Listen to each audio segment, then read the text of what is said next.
कलयुग की कुछ भयानक सत्य जो होना अभी बाकी है। दोस्तों, कलयुग में जघन्य अपराधों की शुरुआत हो चुकी है, लेकिन इस श्रापित युग के कुछ ऐसे भी भयानक सत्य है जो अभी होना बाकी है। ये तो आप सभी जानते हैं कि पुराणों में 4 युगों के विषय में बताया गया है: सतयुग, त्रेतायुग, द्वापर युग और कलयुग। कलयुग को छोड़कर सभी युगों की अपनी अपनी खासियत रही है, परंतु कलयुग में खासियत जैसा तो कुछ दिखता ही नहीं। चारों ओर अहंकार, प्रतिशोध, लालच और आतंक ही दिखाई पड़ता है। कलयुग को मानव जाति के लिए एक श्राप कहा जाता है, जिसे इस युग में जीने वाला हर इंसान भुगत रहा है। लेकिन क्या आपने कभी सोचा है कि कलयुग का अंत कैसे होगा? दोस्तों, सत्य सनातन ज्ञान पर आपका एक बार फिर से स्वागत है। विष्णु पुराण में बताया गया है कि जैसे जैसे कलयुग का आखिरी समय नजदीक आएगा, मनुष्य की उम्र धीरे धीरे कम होती जाएगी और आखिरी में जाकर वो केवल 20 साल की रह जाएगी। वहीं लोगों के बाल अल्पायु में ही सफेद होने लगेंगे। वहीं श्रीमद् भागवत और भविष्य पुराण में बताया गया है कि जब घोर कलयुग आएगा, तब इस युग में पापियों की गिनती बढ़ जाएगी। तब इस दुनिया में अधर्म का राज तेजी से बढ़ जाएगा और हर जगह चोरी, डकैती, लूटपाट, हत्या, अधर्म ही फैला रहेगा। कलयुग में वह समय भी आएगा जब ऐसी एक भी स्त्री नहीं बचेगी जो अपने पति की इज्जत करती हो। वो सभी पराये मर्दों के साथ संबंध भी रखेगी। तब मनुष्य 16 साल की उम्र में ही वृद्ध हो जाएंगे और स्त्रियां 8 से 10 साल की उम्र में ही गर्भवती होगी।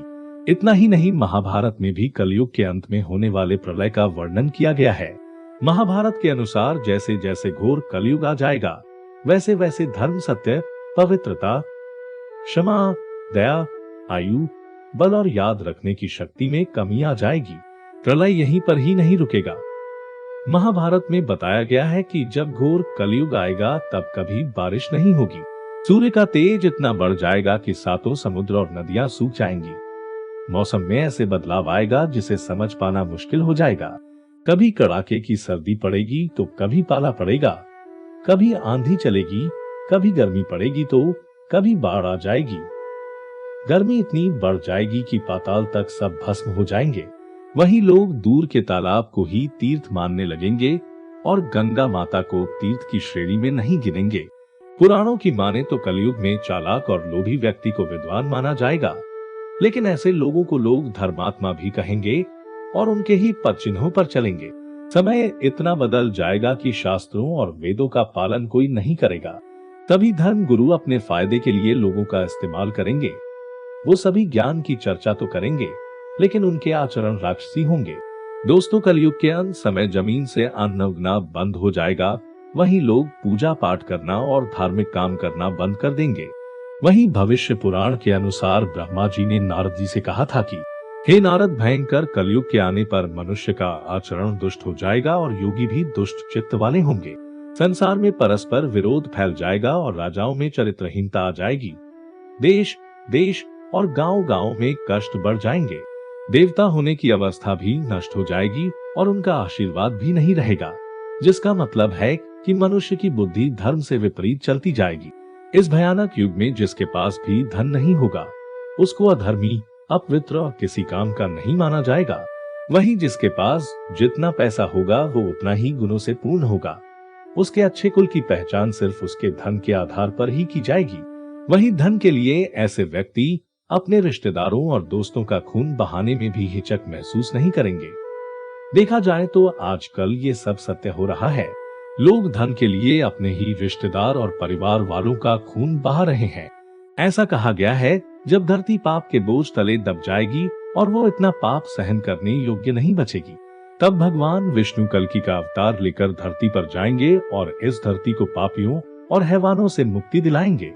जब कलयुग में सारे पापियों का सर्वनाश हो जाएगा, उसके बाद नया युग यानी सतयुग आएगा।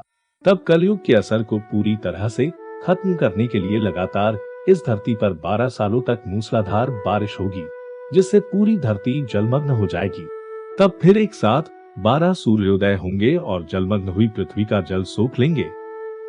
जाकर ही संसार में फिर से जीवन यापन संभव होगा। वहीं दोस्तों, आपको ये भी बता दें कि वेद व्यास जी ने सभी युगों में कलयुग को ही सबसे श्रेष्ठ युग बताया है। उन्होंने कहा है कि सतयुग में 10 साल के तप के बाद किसी व्यक्ति को पुण्य की प्राप्ति होती है। वहीं त्रेतायुग और द्वापर युग में 1 साल के तप से ही पुण्य प्राप्त किया जा सकता है। लेकिन कलयुग में इतना ही बड़ा पुण्य मात्र 1 दिन के तप से प्राप्त किया जा सकता है। इस तरह व्रत और तप के फल की प्राप्ति के लिए कलयुग ही सबसे श्रेष्ठ समय है। सच्ची भक्ति से मनुष्य ईश्वर के करीब जा सकता है।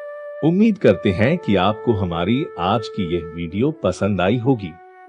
अगर पसंद आई हो तो नीचे कमेंट करके अवश्य बताएं। वीडियो को लाइक और शेयर करने के साथ साथ ऐसे ही और भी धार्मिक और आध्यात्मिक जानकारियों के लिए हमारे YouTube चैनल को सब्सक्राइब करना ना भूलें। मिलते हैं अगले वीडियो में, तब तक के लिए नमस्कार।